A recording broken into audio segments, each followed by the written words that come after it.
My dear students, السلام علیکم۔ جیسا کہ آپ جانتے ہیں کہ ہم ہر ویکینڈ پہ یعنی کہ ہر سیٹرڈے والے دن ایک نیا سبق پڑھتے ہیں، اس کی اچھی طرح ہم لوگ ریڈنگ کرتے ہیں، اس لیے تاکہ آپ چھٹی والے دن نہایت توجہ کے ساتھ اس کی ریڈنگ کریں۔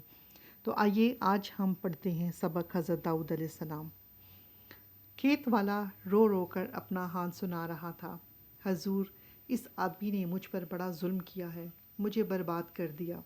میرے کھیت میں فصل بالکل تیار تھی، اناج 2 دن میں کٹنے ہی والا تھا، مگر اس نے اپنی بکریوں کو نہیں روکا۔ سب کی سب میرے لہلہاتے ہوئے کھیت میں گھس آئیں اور دیکھتے ہی دیکھتے ساری فصل چٹ کر ڈالی۔ میں نے روکنے کی بہت کوشش کی، مگر 1-2 بکریاں ہوتی تو روک بھی لیتا، یہ تو بہت سی تھیں، سب کھا گئیں۔ حضور، میں برباد ہو گیا، تباہ ہو گیا۔ اب میں کیا کروں، کیسے گزارا ہوگا؟ میرے بال بچے بھوکے مریں گے۔ حضور، انصاف کیجیے، میرے حال پر رحم کیجیے۔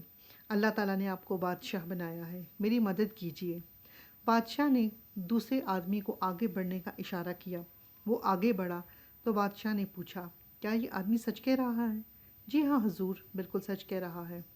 تم نے اپنی بکریوں کو کیوں نہیں روکا؟ میں نے روکا تھا، مگر گلا بڑا تھا اس لیے روک نہیں سکا۔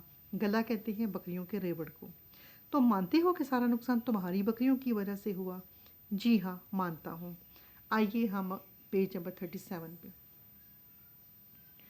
بادشاہ نے دونوں آدمیوں کو غور سے دیکھا، کچھ سوچا، پھر آہستہ آہستہ کہا، بکریوں کے گلے کی قیمت اتنی ہی معلوم ہوتی ہے جتنا کھیت والے کا نقصان ہوا ہے، اس لیے بکریوں کا گلا کھیت والے کو دے دیا جائے تاکہ اسے کوئی نقصان نہ ہو اور لاپرواہی برتنے والے کو سزا بھی مل جائے۔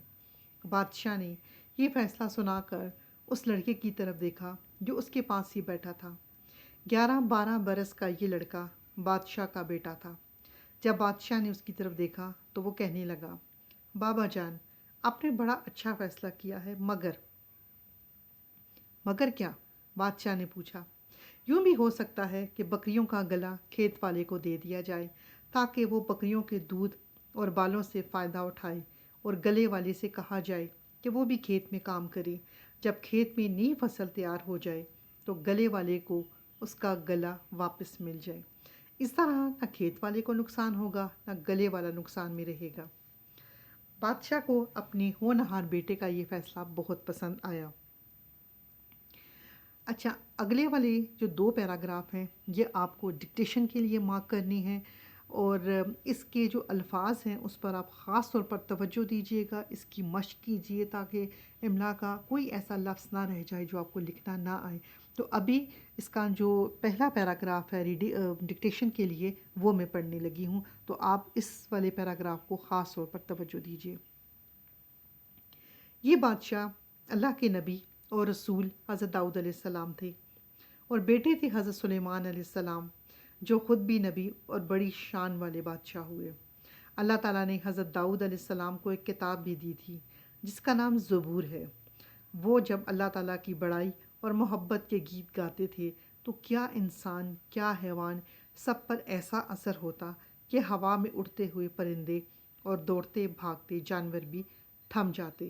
یعنی حضرت داؤد علیہ السلام اللہ تعالیٰ کی حمد و ثنا یا اللہ تعالیٰ کی تعریف اتنی خوبصورت آواز میں کرتے تھے کہ جانور یا پرندے بھی وہ اڑنا اور بھاگنا بھول جاتے تھے، اور وہ حضرت داؤد علیہ السلام کی خوبصورت آواز میں گم ہو جاتے۔